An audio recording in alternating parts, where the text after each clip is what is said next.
JK செய்திகளின் இரவு நேர பிரதான செய்திகள். உயிர்த்த ஞாயிறு குண்டு தாக்குதல் தொடர்பில் பல வெளிநாட்டு புலனாய்வு அமைப்புகள் விசாரணை நடத்தி வருகின்றன.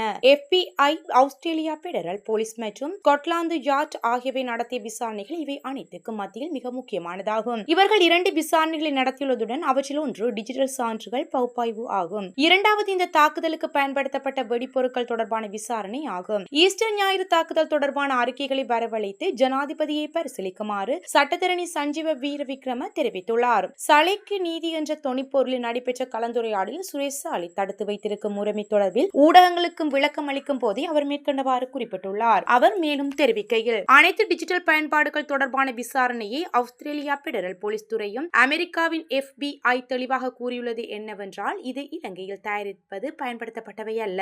இலங்கை ராணுவத்தினர் வெடிப்பொருட்களை பயன்படுத்தியுள்ளனர். மேலும் சில ஆயுதமேந்திய அமைப்புகளும் வெடிப்பொருட்களை பயன்படுத்தியுள்ளது. அவர்கள் பயன்படுத்திய அதிகபட்ச பொருட்கள் RDX மற்றும் TNT ஆகும். ஆனால் அங்கு பயன்படுத்தப்பட்டிருப்பது TATP என்பது ஆகும். இதற்கு பயன்படுத்தப்பட்ட திரவம் மிகவும் சக்தி வாய்ந்த லிக்விட் என்ற வகை ஆகும். 2019ஆம் ஆண்டளவில் உலகளாவிய ரீதியில் இது ஒரு குறிப்பிட்ட அமைப்பை பயன்படுத்தியிருந்தது. இதனால் தான் FBI மற்றும் ஆஸ்திரேலியா பெடரல் போலீஸ் ஆகியவை மிகவும் தெளிவாக கூறின.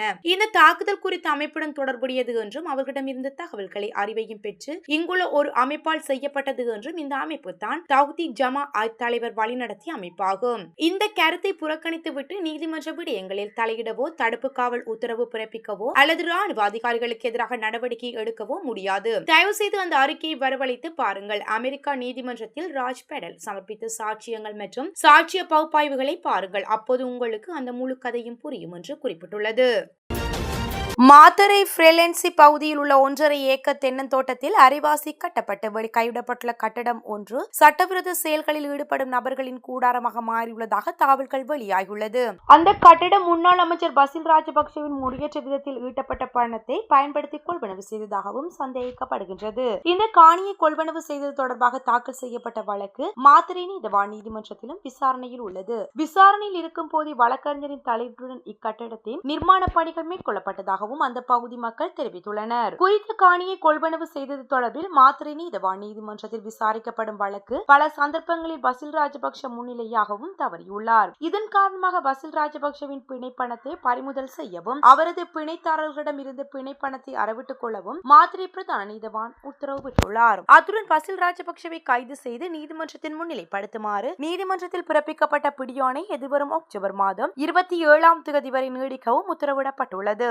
நீதிமன்றத்தில் நடைபெற்று வரும் வழக்கு தொடர்புடைய காணியில் கட்டப்பட்டுள்ள வீடு தொடர்பில் மேற்கொள்ளப்பட்ட சோதனையின் போது அதற்குள் சட்டவிரோத செயல்கள் இடம்பெற்று வருவதாகவும் கண்டுபிடிக்கப்பட்டுள்ளது. அங்கு வெற்று மதுபான போத்தல்கள், தீப்பெட்டிகள், லைட்டர்கள், படுக்கை விரிப்புகள், ஊசிகள் மற்றும் ஊசி செலுத்தும் உபகரணங்களும் ஆங்காங்கே காணக்கூடியதாகவும் உள்ளது. இந்த கட்டடத்தை பல்வேறு குழுக்கள் அல்லது நபர்கள் பல்வேறு சட்டவிரோத நடவடிக்கைகளுக்கு பயன்படுத்துவதாகவும் தெரிவிக்கப்படுகின்றது. ஆரம்ப கட்டடத்தில் 20 அல்லது 3 மாடி கட்டிடத்தை நிர்மாணிப்பதற்காக பாரிய தடிமன் கொண்ட கம்பிகளை இட்ட தூண்களின் மீது நிர்மாண பணிகள் தொடங்கப்பட்டுள்ளது. பின்னர் அவசரமாக அதன் மீது சுவர்கள் எழுப்பப்பட்டு பூச்சி பூசப்பட்டு கூரை ஒன்றை அமைப்பதற்கு நடவடிக்கை எடுக்கப்பட்டுள்ளது. 9 கொள்கலன்கள், பெட்டிகளில் கட்டட பொருட்கள் இவற்றுக்கு கொண்டு வரப்பட்டதாகவும் அவ்வப்போது நிர்மாண பணிகளுக்கு மேற்கொள்ளப்பட்டு வந்தன என்றும் அப்பகுதி மக்கள் தெரிவித்துள்ளனர். இந்த காணி ஜெர்மன் நாட்டைச் சேர்ந்த ஹெர்ஃபெட் கெல்லர் என்பவருக்கு சொந்தமாகவும் இருந்தது. இதன்போது அவருக்கு 60 மில்லியன் ரூபாய் பணத்தை செலுத்தி அந்த காணி கொள்வனவு செய்யப்பட்டுள்ளதாகவும் தெரிவிக்கப்பட்டுள்ளது. காணியை கொள்வனவு செய்வதற்காக செலுத்தப்பட்ட பணம் முறையற்ற விதத்தில் ஈட்டப்பட்டுள்ளதுடன் இதனால் பண மோசடி தடுப்பு சட்டத்தின் கீழ் மாத்திரை நீதிவான் நீதிமன்றத்தில் இந்த வழக்கு தாக்குதலும் செய்யப்பட்டுள்ளது. ஸ்ரீலங்கா பொதுஜன பெரமுன கட்சியின் தேசிய அமைப்பாளரும் நாடாளுமன்ற உறுப்பினருமான நாமல் ராஜபக்ஷ நிதி குற்ற புலனாய்வு பிரிவில் ஆஜராகி 6 மணி நேரம் வாக்குமூலம் வழங்கியதன் பின்னணி தொடர்பில் தகவல்கள் வெளியாகியுள்ளது. கடற்கரை ஓரத்தில் அமைந்துள்ள தங்காலை பே ஹோட்டல் கொள்வனவு தொடர்பில் முன்னெடுக்கப்படும் விசாரணைக்காக நாமல் அளிக்கப்பட்டிருந்தார். ராஜபக்ஷ குடும்பத்துடன் தொடர்புடைய CSN தொலைக்காட்சி ஊடக ஈட்டப்பட்ட பணத்தை கொண்டே இந்த ஹோட்டல் வர்த்தக பரிமாற்றம் மேற்கொள்ளப்பட்டுள்ளதாக குற்றச்சாட்டுகள் முன்வைக்கப்பட்டுள்ளன. இதன் அடிப்படையில் இந்த விசாரணைகள் இடம்பெற்றுள்ளது. வாக்குமூலம் பதிவு ஆய்வு செய்யப்பட்டதன் பின்னர் நாடாளுமன்ற உறுப்பினர் அங்கிருந்து சென்றுள்ளார். அத்துடன் நாமலுக்கு எதிராக புதிய குற்றச்சாட்டுகள் எதுவும் முன்வைக்கப்படவும் இல்லை. முன்னாள் ஜனாதிபதி மஹிந்த ராஜபக்ஷவின் மகனான நாமல் ராஜபக்ஷ இதற்கு முன்பும் பல்வேறு நிதி முறைகேடுகள் தொடர்பாக விசாரணைகளுக்கு உட்படுத்தப்பட்டுள்ளார். கிறிஸ்லங்கா நிறுவனத்தால் ரக்பி விளையாட்டு மேம்பாட்டுக்காக வழங்கப்பட்ட 70 மில்லியன் ரூபாய் நிதியை துஷ்பிரயோகம் செய்ததாகவும் கூறப்படுகின்றது. இந்த குற்றச்சாட்டின் அடிப்படையில் 2025 ஆண்டு ஜனவரி சட்டமா அதிபரால் அவருக்கு எதிராக குற்றப்பத்திரிகையும் தாக்கல் செய்யப்பட்டுள்ளது. மேலும் என்ஆர் கவுன்சிலின் நிறுவனத்துடன் தொடர்புடைய 15 மில்லியன் ரூபாய் பண மோசடி பரிமாற்றம் குறித்தும் விசாரணைகள் நடத்தப்பட்டன. எவ்வாறாயினும் ஹவுசர் கார்ப்பரேஷன் நிறுவனத்துடன் தொடர்புடைய மற்றொரு பண மோசடி வழக்கில் 2023 ஆண்டு நவம்பர் மாதம் கொழும்பு மேல் நீதிமன்றத்தில் நாமல் ராஜபக்ஷ குற்றச்சாட்டில் இருந்து விடுதலை செய்யப்பட்டார். அவரது சட்ட தகுதிகள் மற்றும் இலங்கை சட்ட கல்லூரியில் இணைந்து கொள்வது தொடர்பிலும் குற்றப்புலனாய்வு திணைக்களம் அண்மையில் விசாரணை ஒன்றையும் ஆரம்பித்திருந்தது. எனினும் அந்த குற்றச்சாட்டுகள் நாமல் வன்மையாகவும் மறுத்துள்ளார். இந்த புதிய அழைப்பு முற்றிலும் தங்காலை பே ஹோட்டல் பரிமாற்றம் தொடர்பான விசாரணைக்கு மட்டுமே தகவல்கள் வெளியாகியுள்ளன என்றும் குறிப்பிடத்தக்கது. இலங்கையில் சமீபத்தில் வரலாற்று உச்சத்தை நெருங்கும் வெப்பநிலை நிலவி வருவதாக வளிமண்டலவியல் திணைக்களத்தின் வானிலை ஆய்வாளர் மாலித் பெர்னாண்டோ தெரிவித்துள்ளார். அத்துடன் சில பகுதிகளில் வெப்பநிலை 40 செல்சியஸ் அளவை நெருங்கியுள்ளது என்றும் அவர் குறிப்பிட்டுள்ளார். அவர் மேலும் தெரிவிக்கையில், இலங்கையில் இதுவரை பதிவான அதிகபட்ச வெப்பநிலை 40.1 செல்சியஸ் என்றும் அது 1983 ஆண்டு ஏப்ரல் மாதம் வவுனியாவில் பதிவானது. பொத்துவிலில் சமீபத்தில் 39.9 செல்சியஸ் வெப்பநிலை பதிவாகியுள்ளது. இது இந்த சாதனையை விட 0.2% செல்சியஸ் மட்டுமே குறைவு. அதே நேரத்தில் புலனறுவையில் வெப்பநிலை 37 செல்சியஸை தாண்டி உள்ளது. இந்த அளவுகள் 40 செல்சியஸை நெருங்கி வருகின்றது என்றும் எதிர்கால வெப்பநிலைகள் நீண்ட காலமாக நிலைத்திருக்கும். அதேபோல 1983 ஆண்டு சாதனையும் மிஞ்சக்கூடும். மழைப்பொழிவு கணிப்புகளை குறிப்பிடுகையில் நாட்டின் பல பகுதிகளில் ஆகஸ்ட் மாதத்தில் இயல்பை விட குறைவான மழைப்பொழிவுகள் எதிர்பார்க்கப்படுகின்றது என்றும் தென்மேற்கு பகுதிகளில் ஏறக்குறைய இயல்பான மழைப்பொழிவு இருக்கலாம் என்றும் அதே நேரத்தில் மற்ற பகுதிகளில் இயல்பை விட குறைவான மழைப்பொழிவு நிலவும் என்றும் எதிர்பார்க்கப்படுகின்றது. இருப்பினும் இலங்கையின் பெரும்பாலான பகுதிகளில் இயல்பை விட அதிக மழைப்பொழிவு இருக்கும் என்றும் முன்னறிவிப்புகள் குறிப்பிடுவதால் அக்டோபர் மாதத்தில் இந்த நிலைமை மாறக்கூடும் என்றும் இலங்கை வறட்சியை சந்திக்குமா அல்லது வெள்ளப்பெருக்கியை சந்திக்குமா என்பது குறித்து நேரடியான பதிலை அளிப்பது கடினம். ஏனெனில் மாறிவரும் காலநிலை சில காலகட்டங்களில் வறட்சி ஏற்படுவதற்கான வாய்ப்பையும் மற்ற காலகட்டங்களில் வெள்ளப்பெருக்கு ஏற்படுவதற்கான வாய்ப்பையும் அதிகரிக்க கூடும் என்றும் மேலும் இலங்கை எல் நினோ நிலைமைகளை தன்னிச்சையாக முன்னறிவிப்பதே அல்லது கண்காணிப்பதோ இல்லை என்றும் அவர் குறிப்பிட்டுள்ளார்.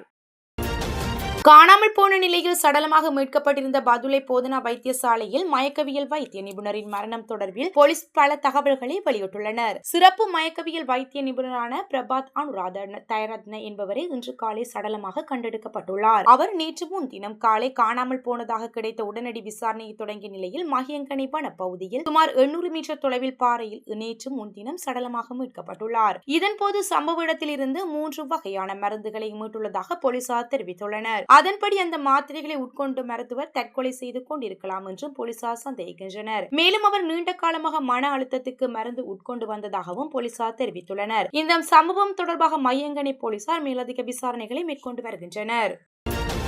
இலங்கை பெட்ரோலிய அபிவிருத்தி அதிகார சபை இலங்கையின் கடலோர பகுதிகளில் எண்ணெய் மற்றும் இயற்கை எரிவாயுவை ஆய்வு செய்து உற்பத்தி செய்வதற்காக உலகளாவிய எரிசக்தி நிறுவனங்களை அழைக்கும் புதிய உரிமை சுமற்றை தொடங்கி உள்ளதாக அறிவித்துள்ளது. நாட்டின் எரிசக்தி பாதுகாப்பை உறுதி செய்யவும் தொழில்துறை வளர்ச்சியை விரிவுபடுத்தவும் நோக்கமாக கொண்டு இந்த நடவடிக்கை எடுக்கப்பட்டுள்ளது. மேற்கு கடலோர பகுதிகளில் மேற்கொள்ளப்பட்ட ஆய்வுப் பணிகள் வணிக ரீதியான இயற்கை எரிவாயு இருப்புகள் இருப்பதை உறுதி செய்துள்ளது. இவை எரிபொருள் இறக்குமதியை நாடு பெருமளவில் சார்ந்திருப்பதை குறைக்கும் என்றும் எதிர்பார்க்கப்படுகிறது.